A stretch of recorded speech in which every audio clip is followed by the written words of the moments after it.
हनुमंताला रुईच का बरे? नक्की वाचा. देवाच्या तुलनेमध्ये हनुमानाची प्रगट होण्याची शक्ती इतर देवांच्या तुलनेने 10% अधिक म्हणजे 72% आहे. वाईट शक्तीचा हनुमानाच्या जपाने नाश होतो असे मानतात. मात्र कुठल्याही सुनामाच्या जपाने वाईट तत्व नष्ट होते. रोग निवारण, शक्तिवर्धन, सिद्धिप्राप्ती, पुत्रप्राप्ती, विवाह ठरविण्यासाठी मुलींनी उपास करताना इतर उडीद, तीळ, तेल घटकांसोबत रुईच्या पानांचा हार आवश्यक आहे असे सांगितले आहे. मुलीच्या पत्रिकेत 3ऱ्या, 6व्या, 7व्या व 9व्या स्थानी शनी असेल तर मुलीच्या भावाने व वडिलांनी हनुमानाला रुईचा हार घालावा अशी समज आहे. कारण त्या पानांमध्ये महलरेखापर्यंतची देवतांची शक्ती आकर्षित करण्याची शक्ती अधिक असते असेही म्हटले गेले आहे. शनिदेव आणि हनुमान वेगळे आहेत तरी 7.5 हनुमानाची उपासना का करावी? शनीलाही रुईच्या पानांचा हार का? तर रुईंमध्ये देवतेचे सूक्ष्म कण आकर्षित करण्याची क्षमता अधिक, त्यामुळे ती व्हायलाने देवतेचे तत्व मूर्तीमध्ये येते आणि चैतन्याचा लाभ भक्ताला लवकर येतो असा एक समज आहे. पण आजकाल जमते नाही जमते, रुईच्या पानातल्या घरातील हनुमंताच्या फोटोला हार घालणे जमत नाही. 7.5 शनिपीडा, घरगुती वाद, किटकिटपणा, काही दोष आपण शोधला पडतील. आजकाल लोक शनिवारी पण जाणून बुजून मांसाहार करतात. त्यामुळे घरात अशांतता, वादंग, भयंकर त्रास सूक्ष्म अंशाने होतात. अभ्यासकांच्या मते रुईच्या पानांमध्ये आयुर्वर्धनाचे तत्व आहे. त्यामुळे चिरंजीव असलेल्या हनुमानाला रुईचे पाने वाहिल्याने आरोग्य सुधारते आणि आयुर्मान वाढते असाही समज आहे. ज्या घरामध्ये रुईचे झाड असते तेथे कायम सुख समृद्धी असते आणि राहते. ते सर्व नकारात्मक ऊर्जा नष्ट होते. तंत्रक्रियांमध्ये विविध झाडे आणि रोपे यांचा उपयोग केला जातो. असेच एक झाड आहे रुईचे. हे झाड महादेवाला अत्यंत प्रिय आहे. महादेवाच्या पूजेमध्ये या झाडांची पाने अर्पण करणे शुभ मानले जाते. शास्त्रानुसार महादेव प्रत्येक वाईट गोष्ट नष्ट करणारे तसेच मंत्रशास्त्राचे जनक आहेत. याच कारणामुळे तंत्रशास्त्रात या झाडाचे विशेष महत्त्व आहे. ज्या घरामध्ये रुईचे झाड आहे तेथे कायम सुख समृद्धी राहते तसेच सर्व नकारात्मक ऊर्जा नष्ट होते. पहिला उपाय, जर एखाद्या व्यक्तीला स्वतःच्या शरीराची नकारात्मक शक्तीपासून, आजारापासून, वृद्ध अवस्थेपासून, अडचणींपासून मुक्ती मिळवायची असेल तर हा उपाय अवश्य करावा. टाईट किंवा तावीज, जे स्वतःच्या संरक्षणासाठी वापरायची प्रतिकात्मक वस्तू. लक्षात ठेवा, काळा धागाच वापरायचा आहे. टाईटमध्ये रुईचे मूळ टाकून ते वापरायचे आहे. या उपायाने वाईट गोष्टीपासून संरक्षण होईल. दुसरा उपाय, जर एखादी व्यक्ती आजाराने त्रस्त असेल तर रवी पुष्य नक्षत्रावर एरंडाचे आणि रुईच्या झाडांचे मूळ निमंत्रण देऊन आणावे.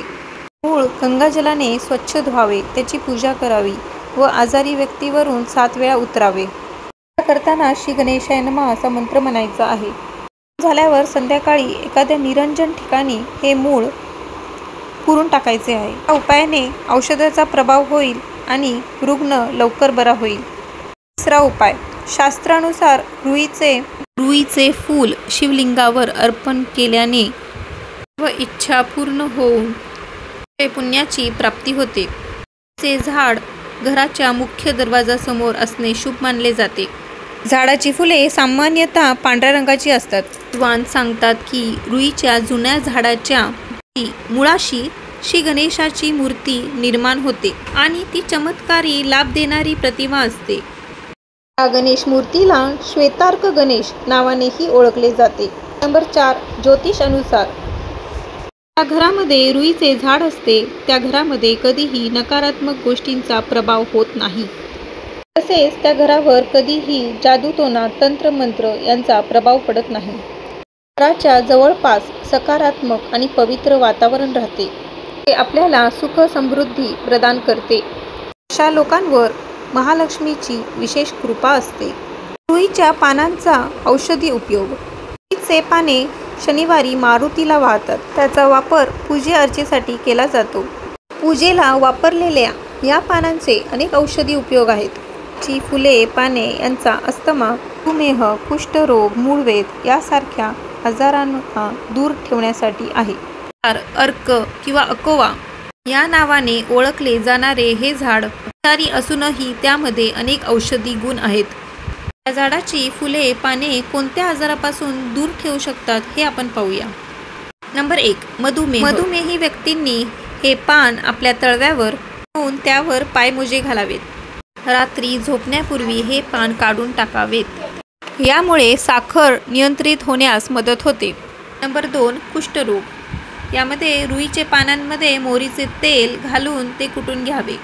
नियमित लावल्यास जखमा भरून येतात. नंबर 3. मूळव्याध. रुईचे पान आणि त्याचे देठ पाण्यात भिजत घालावे. या पाण्याने मूळव्याधीची समस्या कायम दूर होऊ शकते. नंबर 4. जखम होणे. शरीराच्या कोणत्याही भागाला जखम झाल्यास रुईचे पान गरम करून बांधावे. त्यामुळे जखमेतून रक्त वाहणे बंद होते. तसेच सूज आणि वेदनाही कमी होतात. नंबर 5. खाज येणे. त्वचा रुक्ष असणे किंवा ॲलर्जी असेल तर खाज येते. त्यापासून सुटका मिळवण्यासाठी रुईचे देठ जाळून त्याची राख तेलात मिसळून ती खाज येणाऱ्या ठिकाणी लावावी. नंबर 6. अस्थमा. रुईचे फूल सुकून त्याचे चूर्ण करून खाल्ल्यास अस्थमा, फुफ्फुसांचे आजार आणि शरीरात आलेला अशक्तपणा दूर होतो. माहिती आवडल्यास शेअर करावी. Thanks for watching. Please like, share and subscribe आणि बेल आयकॉनचे बटन दाबा जेणे की तुम्हाला असे नवीन नवीन व्हिडिओज, धार्मिक, आरोग्यदायी व्हिडिओज बघायला आणि ऐकायला मिळतील. श्री स्वामी समर्थ. जय जय स्वामी समर्थ.